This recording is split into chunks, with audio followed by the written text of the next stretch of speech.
Très ravi de vous retrouver au compte de ce journal et merci de choisir la télévision en Nosso pour vous informer. Bienvenue dans votre édition. Le président de transition générale Mohamed Idriss Déby Itno a reçu ce 19 mai 2023 l'administratrice des agents des États-Unis pour le développement international, Mme Samantha Power. Au centre des échanges entre le chef de l'État et la diplomate américaine, la gestion des flux de réfugiés soudanais et le processus de transition au Tchad. Suivez le reportage de nos confrères de la présidence.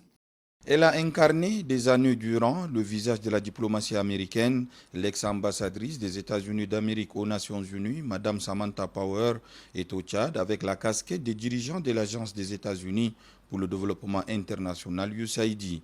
Elle est chargée par le président Joe Biden de transmettre ses remerciements aux autorités et au peuple tchadien pour la générosité renouvelée dont ils font montre en accueillant plusieurs dizaines de milliers de Soudanais fuyant les violences dans leur pays. La diplomate, touchée par ce qu'elle a vu sur le terrain, a fait part au président de transition du traumatisme vécu par les réfugiés à qui tout manque. Madame Samantha Power annonce dans la foulée le déblocage d'une nouvelle aide américaine de 100 millions de dollars au profit des réfugiés, une assistance qui doit aussi profiter aux populations hôtes, fait-elle savoir. En parlant avec des réfugiés soudanais aujourd'hui, nous avons entendu des histoires franchement épouvantables de ce qu'ils sont en train de subir et de la violence qu'ils sont en train de fuir. Parmi ces réfugiés avec qui nous avons discuté, il y en a beaucoup qui fuient pour la 3e ou la 4e fois. J'ai annoncé une aide supplémentaire de 100 millions de dollars en plus de ce qui est déjà fourni, dont 17 millions destinés aux organisations qui sont en train de s'occuper et d'aider ceux qui sont en train de fuir le Soudan. J'ai eu le plaisir de la part du président Biden de remercier le président pour la générosité du Tchad d'avoir accueilli si chaleureusement ces réfugiés. Nous espérons également que cette assistance destinée aux populations réfugiées aura aussi des impacts positifs sur les populations tchadiennes qui habitent dans les régions frontalières avec le Soudan. L'USAID, en plus des conflits et crises humanitaires, s'intéresse également au processus démocratique dans le monde. Une évaluation du processus de transition au Tchad a été faite au cours de l'audience édifiée par le chef de l'État, général Mohamed Idriss Déby Itno, sur l'immensité du chantier, le chemin parcouru et les différentes étapes à venir au regard des dispositions prises. L'administratrice de l'USAID donne une appréciation positive et appelle à maximiser le niveau d'inclusivité du processus. Également, j'ai eu l'occasion de m'entretenir avec les membres de la société civile de tous bords, y compris les femmes, par exemple, qui se battent pour l'action contre la violence basée sur le genre, pour l'autonomisation des femmes, des avocats qui sont actifs dans le climat politique actuel et qui soutiennent ceux qui sont actifs politiquement eux aussi. Avec le président, tout à l'heure, nous nous sommes entretenus à propos de l'importance de l'inclusivité, de l'ouverture, de la transparence dans tous les processus politiques qui sont en cours pour faire en sorte que les gens se reconnaissent dans ces processus-là. Principal instrument des États-Unis d'Amérique en matière d'aide au développement à travers le monde, l'USAID fait partie des premières institutions à passer à l'action suite à l'aggravation de la situation humanitaire née de l'afflux des réfugiés fuyant les violences au Soudan. Des défis que connaît bien Mme Samantha Power, qui séjourne au Tchad pour la 3e fois, ses 2 premières visites respectivement en 2004 et 2016, étant elles aussi axées sur des crises humanitaires liées au Darfour et aux conséquences des attaques de Boko Haram. À la primature où le Premier ministre de transition, chef du gouvernement d'Union nationale, Saleh Kebzabo, a rencontré ce 19 mai 2023 les syndicats des différents magistrats. Suivez le reportage de nos confrères de la télévision nationale. Autour de la table pour examiner cette question cruciale, les représentants de 2 organisations syndicales des magistrats, le président du comité national du dialogue social, les ministres concernés par ce dossier et les membres du cabinet du Premier ministre, les membres de ces 2 syndicats et ceux des différentes parties prenantes aux négociations ont réouvert ce dossier avec une disposition d'esprit propice à une solution définitive. Pour les membres de la commission de suivi, la flamme du protocole d'accord signé le 4 novembre 2022 avec les magistrats ne doit pas s'éteindre. Il faut continuer à œuvrer pour permettre à l'appareil judiciaire de fonctionner à un rythme normal. La revalorisation des points d'indice des magistrats a constitué le point nodal de discussion. La sous-commission chargée de faire des propositions relatives à ce sujet est venue travailler en étroite collaboration avec les répondants du gouvernement. Les 2 parties ont fait du progrès par rapport aux points de revendications, le ministre de la fonction publique et du dialogue social. Vous savez que le gouvernement, de manière globale, accorde une attention particulière aux conditions de travail des magistrats. La magistrature, le pouvoir judiciaire, c'est le troisième pouvoir. Et compte tenu de cette importance, l'amélioration des conditions est très très importante. C'est pourquoi nous avons débattu. Et comme à l'accoutumée, nous avons débattu, nous avons échangé avec les deux syndicats. Et nous sommes aujourd'hui vraiment très heureux de dire qu'au moins on est sur de très bonnes voies.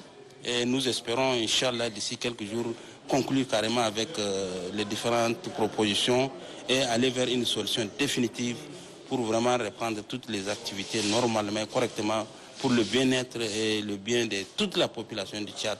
Abbas Cheiti, président du CNDS, Comité national du dialogue social, facilitateur de discussions, s'est réjoui du dynamisme et de la volonté du chef du gouvernement Saleh Kebzabo à dialoguer chaque fois qu'une crise survient. Et je crois que toutes leurs préoccupations ont été bien discutées, et le ministre de la fonction publique, le ministre de la justice, la secrétaire d'État aux finances, et le Premier ministre au-dessus de tout. Je crois que cette passerelle de communication est solide, et je suis convaincu que dans les semaines qui viennent, un aboutissement heureux sera trouvé pour tout le monde. Et on est tous conscients que la justice, c'est pour tout le monde. C'est vraiment un rôle transversal. Et chacun de nous, le Premier ministre en premier lieu, est conscient qu'il faut doter la justice d'une perfection imparable. Au sortir de cette rencontre, les responsables des organisations des magistrats sont mandatés à reprendre langue avec leur base pour recueillir leurs propositions afin de trouver une solution définitive aux différents points de revendication. Le gouvernement est très attentif et suit de très près ce que nous sommes en train de faire. La justice, c'est le socle de la société. Si moi, j'en suis convaincu, je suis sûr que les magistrats le sont davantage. Et donc cela nous place tous devant nos responsabilités, devant vos responsabilités de magistrats. Et comme je l'avais déjà dit, je vous le répète encore, vous n'êtes pas des ouvriers. Un magistrat dans la société occupe un peu une place de noblesse. Ceci en rapport avec la grève comme moyen de pression sur le gouvernement. C'est une très mauvaise arme. Elle n'est pas efficace, elle n'est pas rentable.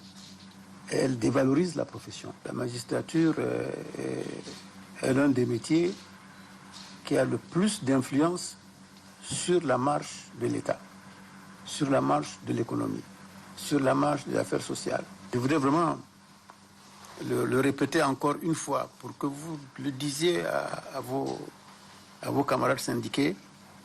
Un magistrat n'est pas un syndiqué comme un autre.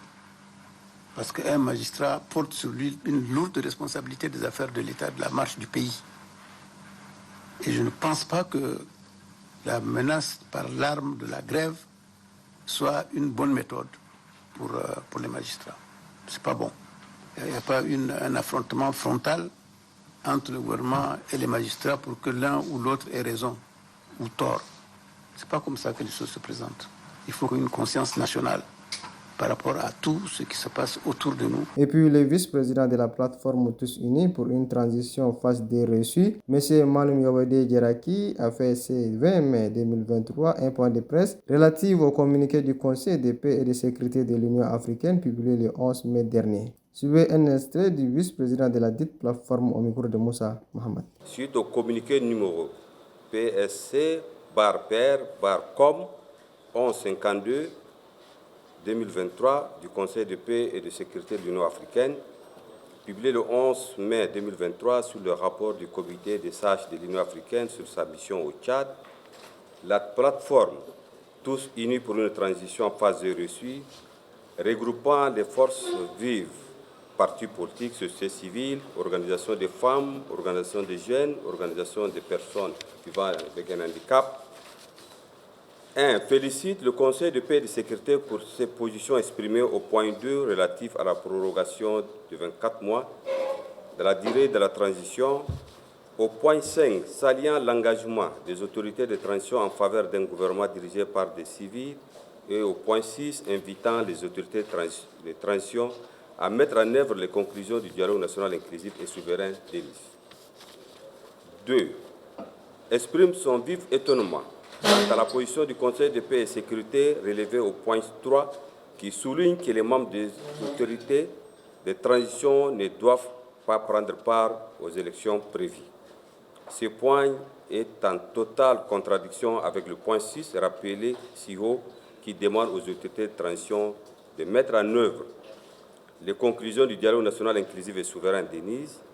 Or, le DUDENI, qui a regroupé 1600 représentants des forces vives de la nation, environ 200 partis politiques, les forces de défense et de sécurité, près de 300 organisations de la société civile, parmi lesquelles les autorités religieuses, les autorités traditionnelles et coutumières, les organisations féminines, les organisations des jeunes, les organisations des personnes vivant un handicap, les 42 groupes politico-militaires signataires de l'accord de Doha, les ordres professionnels et les représentants de la diaspora a adopté une résolution relative à la participation de tous les Tchadiens sans exclusive, y compris les autorités de transition, dans les futures élections, ce qui constitue un gage et une garantie pour la paix et la cohésion sociale.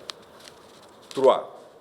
Demande au Conseil de paix et de sécurité et à l'Union africaine de faire preuve de sagesse et de discernement en écoutant la voix du peuple africain afin de bâtir une Afrique forte, unie et prospère conformément à l'agenda 2063. L'Afrique que nous voulons au lieu de suivre à l'aveuglette les positions dictées par l'étranger.